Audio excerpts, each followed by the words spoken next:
Well, a friend told me once that you need to look after yourself before you can look after others. And if you don't look after yourself, then you're more or less you put others at risk anyway. But it's about you being looking after yourself and making sure you have, say, longevity as well as your partner. And that's probably where I fall back on the cameras. And the camera when I go in bush, bit of a rough journey, getting to where I am now, and sort of part of the stolen generation. And yeah, my journey so far, yeah, it's a bit of a long road, but where I am at the moment is Roebourne, Irramugadoo. I was actually taken or swapped around from mission to mission.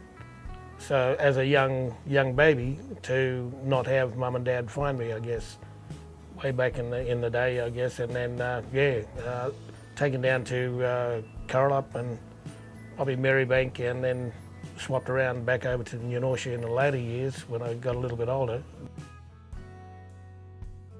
I withdrew within myself after I left the mission because I saw a photo of myself as a young boy, and when I mentioned that to one of the priests, they said, no, we don't have any photo of you in the mission. Yet I saw it in a glass case.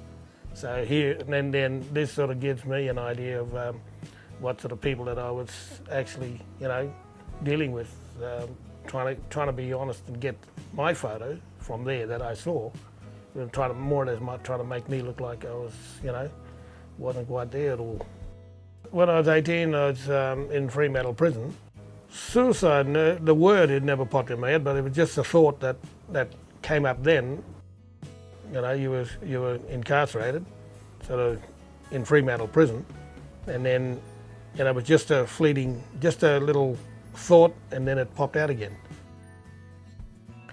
Well, with photography, I guess it gave me a sense of belonging to something, and then going out and being with nature, it sort of came second nature. Well, photography has helped me when it came to, say, being out on country, and my mental health has been rewarding, and it's for my own health. It's been, I find that it's taken me away from my troubles. It brings me back with a fresh outlook on life, I guess. I find it's made me a better person.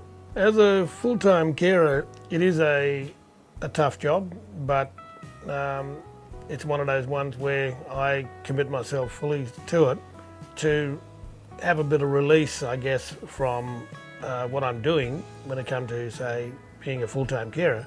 Then I find that photography can give me that, I go down the creek or wherever, or I go up the hill, or go this way, that way, anywhere where it's nice and quiet, and I just sit. Sometimes I sit and just sit there with nature.